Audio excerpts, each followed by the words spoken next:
Spider-Man 2 recently dropped on the PlayStation 5, and if you're wondering if this big budget game is worth the purchase, well, the Dove's here to give you reasons to buy and reasons not to buy Spider-Man 2, so let's get started. Let's just start off with the big fat 800-pound gorilla in the room.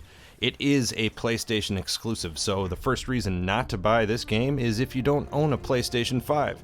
Exclusivity burns gamers no matter what. If you don't own that console, you're screwed, and that just pisses us off. Even if you do own it, you probably feel for another gamer who just doesn't happen to own that console.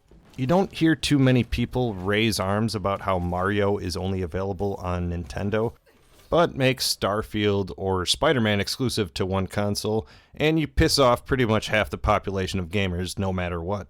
And let's be fair to Sony. Not just because I am a PlayStation fan, but because Marvel went to Microsoft first and wanted them to make Spider-Man along with some other Marvel titles and make them exclusive to Microsoft. But the geniuses at Microsoft declined.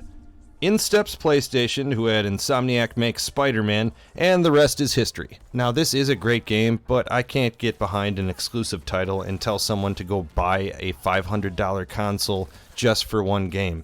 So for that reason right there, that's good enough not to buy it. The first reason you would want to play Spider-Man 2 is if you have enjoyed either of the first two Spider-Man games by Insomniac. Spider-Man and Spider-Man Miles Morales are two of my favorite games of all time. Not just for the superhero/action genre, but ever. So I am biased overall, but for this point I can tell you that if you enjoyed either of the previous titles at all, this is a better, deeper version. You get the best of both worlds from the previous two titles. Great characters, returning casts, a huge detailed map, fun combat, and some of the best transversal mechanics of all time. You build off the previous storylines from both games, and the mix works magically. You have to play as certain Spider-Men for the main missions, but there are a lot of extra side missions you can play as either, and for a majority of the free roam, you can switch freely between the two Spider-Men. So that helps mix the multiple story arcs like it is something out of Seinfeld. All the while, there's some great character development from the main cast, as luckily Insomniac got most of the same voice actors from the first two games. The combat adds a few new specials along with the symbiote moves, which are fun as hell. And they even add web wings to the transversal mechanics, which are just fantastic. I initially thought this would ruin things, but man, it is exhilarating. A great addition to the game. So, if you enjoyed the first two Spideys, pick this one up. If you are a hardcore DC fan, then obviously don't play this. I get it. The Arkham trilogy are some of the best superhero games ever. Gliding around a city and swinging from building to building is a lot of fun. Of course, Marvel couldn't understand that. Sure, Gotham Knights wasn't the best, but Suicide Squad might be good if they stay away from microtransactions, which they won't. But sure, if you can't get over your blind devotion to DC, then don't play this title. Reason 2 you should get this game is it is heart-poundingly entertaining. It is easy to get immersed in this game, and when you do some of the swings, jumps, and deep dives, it can get your heart going. The speed and pace is just what most gamers want, nay need, in their action games. There is plenty to do on the map, and whenever you think you might have a second to catch your breath, someone calls to send you on another mission.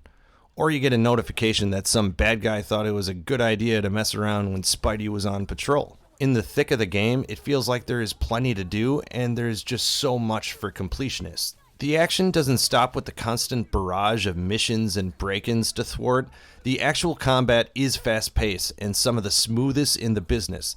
The moves list feels almost intuitive at times, as batch after batch of bad dudes and dudettes is stopped in its tracks by the Neo-like kung fu of Spider-Man. If you enjoy a fast-paced action game, I'd swing your way into this one. Now, with all open-world action games, you're going to find a little bit of repetition, and Spider-Man 2 is not immune to that. If you don't like replaying similar mission types over and over, well then maybe steer clear of this one. There is a lot of third-person action with a tiny touch of optional stealth, and I'm telling you, it is optional.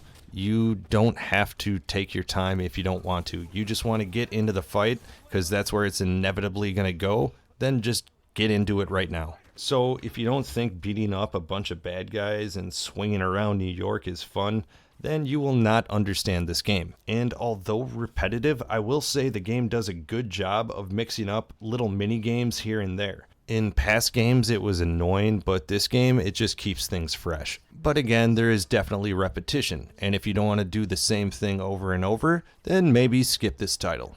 And the third reason you should play this game is because it might be one of the best superhero games of our time. Now it may sound outlandish to Arkham loyalists, but I would argue that Spider-Man checks all the boxes for a great superhero game.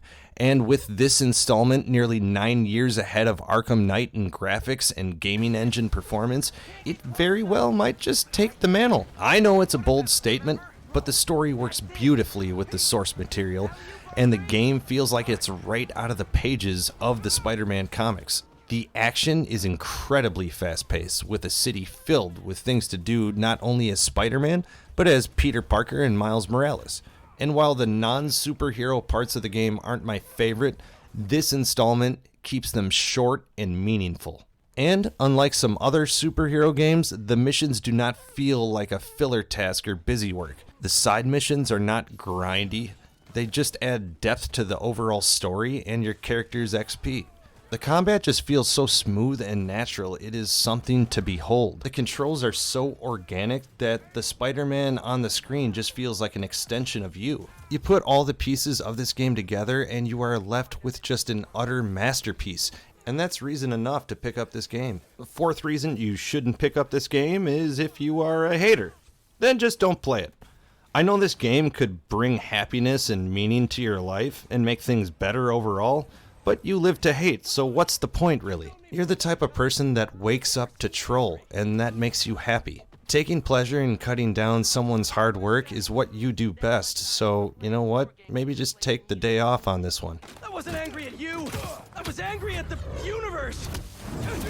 If you need a target to make fun of someone unrelentingly, our co-host Jim would be perfect for you. So instead of cut down the people who made Spider-Man 2, make fun of Jim. The fourth reason you should play this game is simply the story. I know I have mentioned it in previous points, but the story in Spider-Man 2 could be a short film in and of itself. Not only could the story stand alone, but it is a great in-depth tale that really hits the full gamut of emotions. The actors not only put an authentic layer of emotion in their characters, they also honestly felt like the true personas they were trying to emulate. Yuri Lowenthal, the voice actor of Peter Parker, gets a lot of much-earned credit for his performance in the first Spider-Man game. But Najee Jeter, aka Miles Morales, is absolutely incredible. The game couldn't ask for a better pair of actors for their lead roles. The amazing acting just magnifies how well the multiple story arcs intermix with one another. Each little side story could be its own episode of sorts, and again, it just adds so much depth to the game. The story is absolutely phenomenal in this one. It makes you feel like you are in the Spider-Verse. This is a well-written, deep storyline that I would recommend to anyone. It is reason enough to play Spider-Man 2.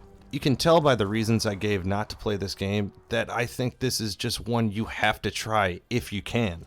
Outside of not owning the console that it's on, there's no reason to skip this title. This is just a great game to pick up. Thanks for watching, folks. If you enjoyed this, please hit the like button and subscribe if you're not already to get more videos just like this. Don't forget to check out twohatsandabeard.com, and as always, check out our YouTube page. This is the Dove. We'll see you next time.